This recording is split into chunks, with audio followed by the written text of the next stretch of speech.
no posto do Luizão. No posto do Luizão? Entrou? Pessoal, eu quero aqui conversar com vocês. Eu pedi que fosse aberto esse canal de comunicação direta pelo Facebook da Prefeitura Municipal, que eu quero atualizar as informações que eu passei ontem no final do dia. Ontem, no final do dia, eu estava aqui reunido com o Comitê de Contingência. Nós estávamos recebendo informações da Santa Casa. A Santa Casa estava em atendimento a 3 casos que acabavam de entrar. 3 mulheres, 3 irmãs do grupo de risco, 60, 61 e 62 anos, 3 pessoas da mesma família que estavam recebendo atendimento naquele momento. O atendimento estava acontecendo, as coisas estavam acontecendo, os funcionários estavam se paramentando, fazendo todos os procedimentos, o médico estava atendendo, estava fazendo a tomografia, então a coisa estava acontecendo naquele instante praticamente. Então, algumas informações me foram passadas ali e eu, com toda transparência e tranquilidade, repassei a vocês. Eu estou aqui pedindo essa oportunidade para a gente fazer algumas retificações, porque algumas coisas que eu disse não são exatamente daquela forma. Nós, ao longo da noite de ontem, nós fomos apurando, conversando, vendo corretamente como as coisas aconteceram. Então eu estou aqui para deixar as coisas transparentes e claras. Aquelas 3 irmãs, elas não estiveram em São Paulo num congresso. Não, o congresso foi aqui em Presidente Venceslau. O congresso foi numa igreja evangélica, haviam várias pessoas. O pregador veio de São Paulo, este pregador pregou, ele assintomático, até as conversas que nós tivemos com o pastor ontem à noite, que o pregador estava assintomático. Aquilo que nós falamos de Estados Unidos e tal, é porque este pregador, na sua pregação aqui no Congresso, mencionou que esteve nos Estados Unidos, mencionou outros países por onde ele teria transitado. Não posso aqui afirmar que ele teria estado nos Estados Unidos agora, durante a pandemia, ou ele tivesse estado em algum país onde houvesse o coronavírus neste momento. Ele apenas, em sua pregação, mencionou que esteve em outros países. Então, este pregador veio aqui, realizou o congresso, teve contatos com os membros da igreja, e o que nos chama a atenção é que essas 3 mulheres, as 3 irmãs, membros da igreja, deram entrada ontem com insuficiência respiratória grave. Atualizando o quadro, uma delas está em isolamento no quarto, outra delas está no ventilador e uma terceira está na UTI entubada. Hoje, deu entrada lá na Santa Casa, agora praticamente, mais um membro dessa igreja, um homem com o mesmo quadro de insuficiência respiratória. Ele está sendo entubado na Santa Casa e vai ser levado para a UTI. Portanto, 4 pessoas que estiveram neste evento religioso, dessa cerimônia religiosa, nesse culto, 4 pessoas com o mesmo quadro, uma sendo atendida neste momento, sendo entubada na Santa Casa, com insuficiência respiratória, uma saturação muito, mas muito baixa. A tomografia que o médico faz mostra aquilo que os infectologistas falam do vidro fosco no pulmão, ou seja, mostra que o pulmão está recebendo uma carga viral e está tentando combater aquilo. Então, por isso que aparece na imagem aquele esbranquiçado chamado pelos infectologistas de vidro branco fosco. Então, é um quadro que sugere a nós uma infecção viral muito grave. Dizer que é coronavírus não se pode dizer. Por quê? Porque o exame está demorando 15 dias na Adolfo Lutz. Portanto, nós coletamos a SWAB, mas vai demorar 15 dias para dizer que é coronavírus.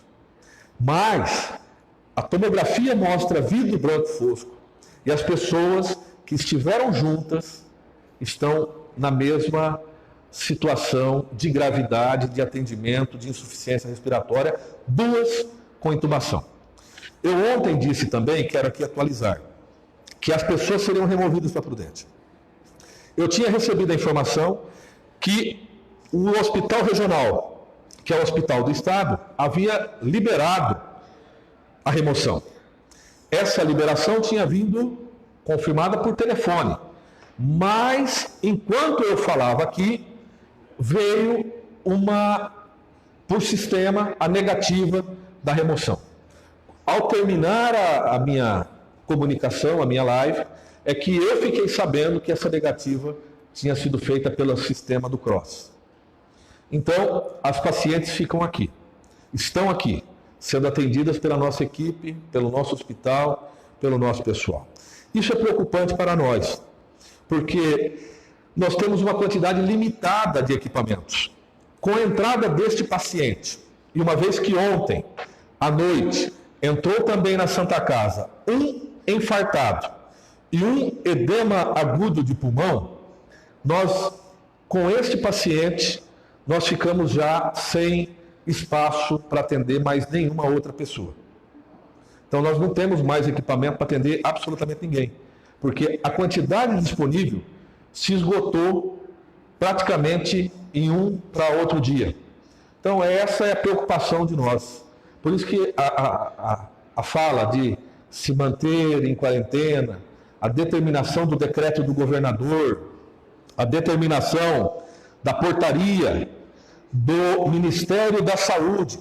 Então alguém estão tentando disseminar a ideia de que o presidente está mandando as pessoas irem para a rua e o governador mandando ficar em casa. Eu quero dizer que pode ser que isso esteja acontecendo nos discursos políticos que estão sendo feitos, porque há uma rivalidade entre essas duas lideranças no campo político, já se falando até em eleições, muito precipitadamente.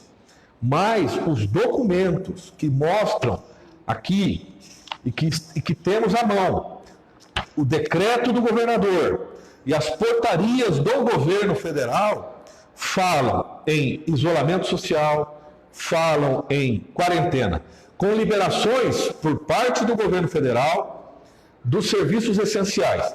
E isso também ocorre por parte do governo do Estado, liberação de serviços essenciais. O governo federal ampliou o que se considera serviços essenciais. Tudo bem, o município, como eu disse, vai cumprir aquilo que está escrito, tanto por parte do governo federal quanto por parte do governo estadual. Nós não vamos cumprir aquilo que se fala, porque o que se fala muitas vezes não se escreve. Portanto, nós temos que ter aqui a responsabilidade de fazer aquilo que está determinado, escrito e assinado. Correto? Aliás, isso é uma regra de direito administrativo. Eu posso dizer que desde a minha época de faculdade, eu aprendi lá nos bancos da Faculdade de Direito de Presidente Prudente, a Instituição Toledo de Ensino, que na administração pública se pode fazer aquilo que a lei autoriza, aquilo que a lei permite. Correto? Então, aquilo que está escrito aqui é o que nós vamos fazer aqui em Presidente Venceslau. Eu quero dizer a vocês o seguinte: eu tive um grande atrito com as autoridades ontem à noite, com as autoridades de saúde do Estado. Por quê? Porque eu estou preocupado. A partir do momento que hoje a gente já não tem mais nenhum equipamento que nos permita atender emergencialmente, eu fico preocupado com o que pode vir a partir de hoje, ao decorrer desse final de semana, com a chegada de mais casos que necessitem de respiradores na Santa Casa. A gente pediu as remoções e essas remoções não foram liberadas, não foram autorizadas. Então, eu disse muito bem que uma coisa que cabe neste momento é solidariedade e reciprocidade.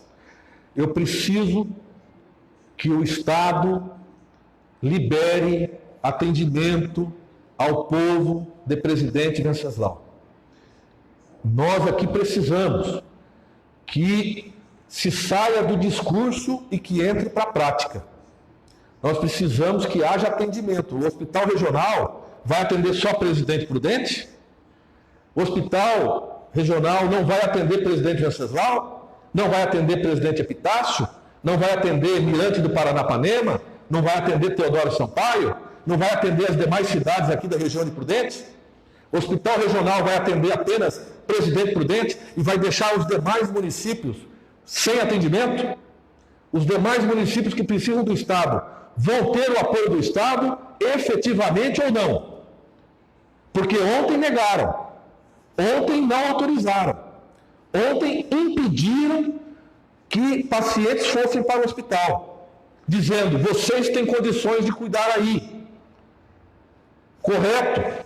Se nós tivéssemos espaço, se já tivessem chegado todos os medicamentos que nós compramos e que ainda não chegaram, se tivesse todos os EPIs que nós estamos procurando e não estamos encontrando, estamos procurando EPIs e não estamos encontrando para comprar, estamos atrás de medicamentos, não estamos encontrando, o que nós compramos não estão entregando, então isso é correto. Vocês têm condições de cuidar aí. Só que nós precisamos saber, efetivamente, até onde nós vamos ter apoio das autoridades de saúde aqui do Estado. Porque nós precisamos das portas do Hospital Regional abertas para a população de Venceslau e para a população dos demais municípios. Porque, a partir de agora, atendendo esse último que está sendo entubado agora na Santa Casa, nós não vamos ter espaço. Tá? Então, desculpem aqui o desabafo. Mas nós vamos continuar trabalhando e lutando para que esses atendimentos aconteçam e para que a gente não fique desamparado nesse momento tão grave de saúde pública como estamos vivendo. Bom dia a todos.